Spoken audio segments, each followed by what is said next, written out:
कोकण साहित्य संमेलन 2025 ह्या कार्यक्रमाच्या निमित्ताने आज मी माझ्या शुभेच्छा देण्यासाठी आलेलो होतो। जिल्ह्याच्या ग्रंथालयांची परिस्थिती बदलावी किंवा काळानुसार आधुनिकीकरण व्हावं। आमच्या जिल्ह्यामध्ये पहिलं डिजिटल ग्रंथालय बनवण्याची तयारी माझी सुरू झालेली आहे, जेणेकरून वाचक वर्ग वाढला पाहिजे, भावी पिढी पण ग्रंथालयाकडे आली पाहिजे।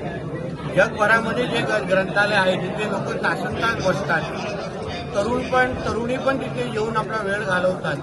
तीच परिस्थिती माझ्या सिंधुदुर्गामध्ये पण व्हावी या दृष्टिकोनातून काही प्रयत्न म्हणजे सुरू आहेत। काही नाट्यगृह बांधण्याची आमची तयारी सुरू झालेली आहे।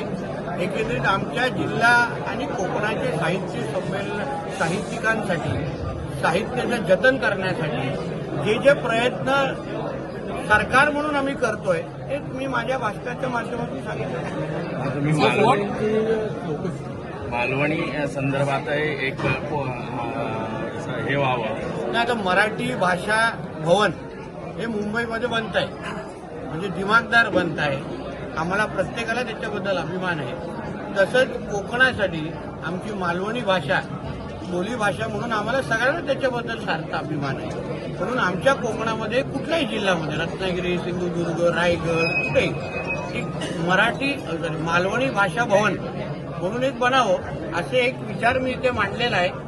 आता सगळ्या कोकणातल्या साहित्यिकांनी एकत्र येऊन अगर इच्छा व्यक्त केली तर सरकार म्हणून त्याची जबाबदारी घेण्यासाठी मी स्वतः तयार आहे। साहेब, वक्फ बोर्डाचा प्रश्न होता। वक्फ बोर्डासंदर्भात जी जागा कब्जा केला आहे वक्फ बोर्डाने, त्या जमिनी त्या सरकार परत घेणार आहे किंवा ते काढून घेणार आहे। आपल्या जिल्ह्यातही तुम्ही प्रश्न उपस्थित करतात किंवा सांगितलं जातं। बघा, वक्फ हा कायदा कुठल्या इस्लामिक राष्ट्रामध्ये पण नाही, ना पाकिस्तानमध्ये आहे, ना बांगलादेशमध्ये आहे, कुठेच नाही। ते फक्त आमच्या हिंदू राष्ट्र असलेल्या भारतामध्ये आहे। आणि आता देशाचे पंतप्रधान आदरणीय नरेंद्र मोदीजींचं सरकार जे काय वक्फ बिल जे आणतंय, जे अमेंडमेंट त्याच्यामध्ये सुचवत आहे, त्याच्यामुळे मोठ्या प्रमाणामध्ये हिंदू समाजाची जे काही जमिनी जे घेतलेल्या आहेत, भडकवलेल्या आहेत, कब्जा केलेल्या आहेत जबरदस्तीने, आणि त्यासाठी त्यांना न्याय मागण्याचा पण हिंदू समाजाला जेव्हा अधिकार नसतो, ते मिळत नाही, तो सगळा अधिकाराच्या सगळ्या जमिनी आता हिंदू समाजाला परत देण्याचं काम हे आमचं नरेंद्र मोदीजींचं सरकार करतंय। या विधेयकामध्ये अशी ही तरतूद आहे की तुम्हाला जेव्हा वक्फच्या अंतर्गत तुमची जमीन कोणी हडपली तर तुम्ही हायकोर्टात पण जाऊ शकता। त्याचबरोबर त्या समितीमध्ये आता हिंदूचे पण काही सदस्य असणार, त्याच्यामुळे कोणीही हिंदू समाजाच्या जमिनी जे आतापर्यंत देशामध्ये हडपले जात होते ते सगळ्या गोष्टी बंद होणार आणि आपल्या हिंदू समाजाला मोठ्या प्रमाणामध्ये न्याय भेटेल। दिशा सालेंच्या वडिलांनी याचिका दाखल केली, 2 तारखेला सुनावणी। चांगली गोष्ट, स्वागताची गोष्ट आहे। शेवटी हा न्यायालयीन विषय आहे। न्यायालयाने त्या वडिलांच्या पिटिशनला न्याय म्हणजे त्याची नोंद घेतलेली आहे, 2 तारीख त्या संदर्भात दिलेली आहे। मला विश्वास आहे जे काही सत्य कोर्टाच्या समोर जे काही पुरावे संबंधित वकील जेव्हा मांडतील तेव्हा माननीय न्यायालय योग्य तो निर्णय देतील आणि दिशा साल्यान आणि सुशांत सिंग राजपूतला योग्य पद्धतीने न्याय देतील। किशोरी पेडणेकर काल सिंधुदुर्गात होत्या, त्यांनी असं म्हटलंय की दिशा सालियन प्रकरणात आत्ताच त्यांच्या वडिलांना ही जास्त आली आणि त्यांच्यावर दबाव आहे असं ते म्हणतात। पेडणेकर ताईंनी खरं म्हटलं तर सत्य बोललं पाहिजे। त्या दिशा साल्यांच्या आई वडिलांकडे घरी जाऊन 3 तास नेमकं काय करत होत्या,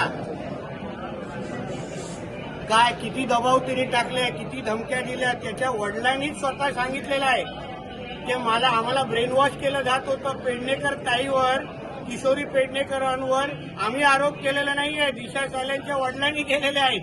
म्हणून त्या संबंधित दिशा साल्यांच्या वडिलांनी योग्य ते त्यांना उत्तर देतील। नितेश राणे आहे ना, जो स्वतः डोक्याने खाली असतो त्याला सगळेच मनोरुग्ण वाटतात। आता तुम्ही वेड्यांच्या हॉस्पिटलमध्ये गेलात तर प्रत्येक वेड्याला दुसऱ्या वेळेत दिसतात, तसं युबीटी हे मनोरुग्णच आहे। म्हणून त्याच्यामध्ये संजय राजाराम राऊतची चूक नाही. तो स्वतःच वेडा असल्यामुळे तिला सगळे वेळे दिसत आहेत. तर संजय राऊत असं पण म्हणतात की मनोहर जोशी, नारायण राणे, उद्धव ठाकरे मुख्यमंत्री असताना दंगली घडल्या नाहीत, तर दंगलीला खतपाणी घालणारे त्यांच्याच मंत्रिमंडळाचे मंत्री आहेत. हो, पण उद्धव ठाकरेला दंगली केव्हा कधी कशा घडवायच्या होत्या याच्या तारखानुसार मी सांगू शकतो. मातोश्रीमध्ये कधी कधी बैठक झालेले, त्याचे काही माझ्याकडे लोक आहेत जे तेव्हा तिथे उपस्थित होते. कीर्तीकर साहेबांना बोलून उद्धव ठाकरेंनी कसं दंगलीची प्लॅनिंग केलेली तिथे जो आय विटनेस होता तो तुम्हाला सांगू शकतो. म्हणून तेव्हा संजय राजाराम राऊत शिवसेनेमध्ये नव्हता, लोकप्रभामध्ये होता. म्हणून उद्धव ठाकरेला जेवढा आम्ही ओळखतो ना तेव्हा तेवढा संजय राजाराम राऊत ओळखत नाही.